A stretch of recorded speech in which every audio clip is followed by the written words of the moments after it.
Hi everyone, my name is Earl and we're going to talk about the graph summary of the global HIV or AIDS epidemic 2022. The total people living with HIV 39 million,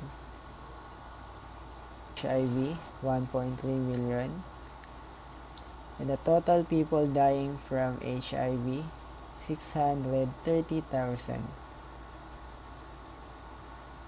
HIV 37.5 million,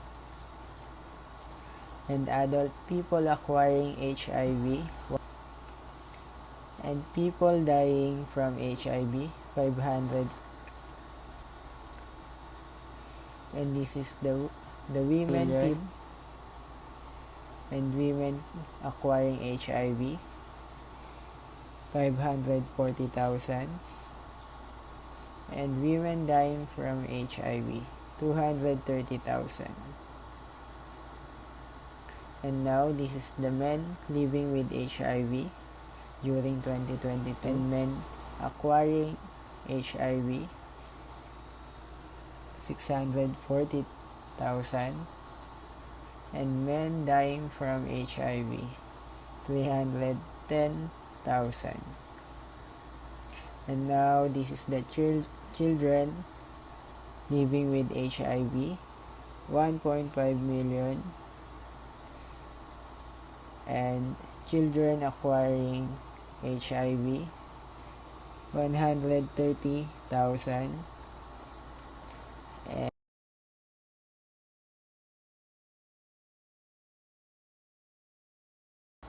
and children dying from HIV 84,000.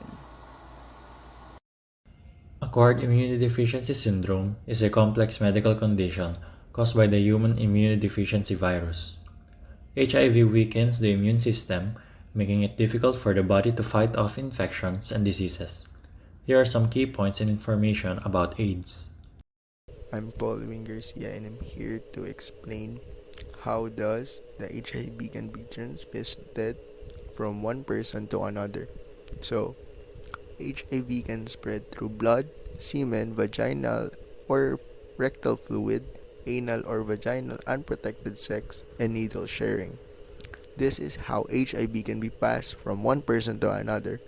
Basically, if you are not infected with HIV and you had unprotected sex with a person that is infected with HIV, there is a huge possibility that you'll get infected. That's one thing. Another thing is when you use a needle that has been injected to a person that is positive from HIV, for sure, you will also be get infected. However, HIV can also spread to newborns during pregnancy, childbirth, and breastfeeding. This is called perinatal transmission or mother to child transmission.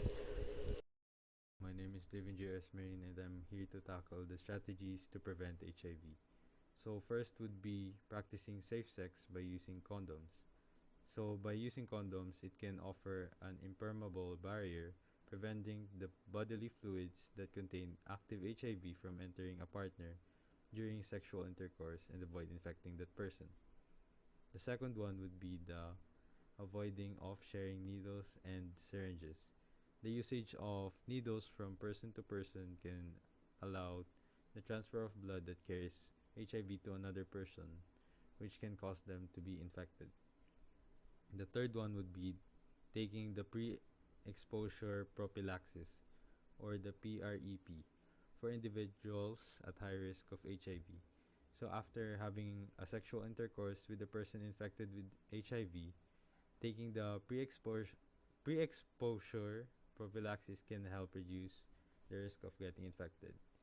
The fourth one would be getting tested regularly and knowing your partner's HIV status. So if you are participating or are very active in sexual intercourses, this may increase your chances of getting HIV. So to prevent being infected with the HIV, you must know if your partner is HIV positive in order for you to know what you're supposed to do.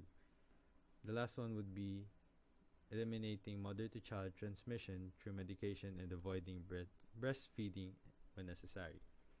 So taking in medicines and limiting of breastfeeding can prevent the baby or the child from being infected, since body fluids of an infected person can contain HIV virus that can be transmitted to the child.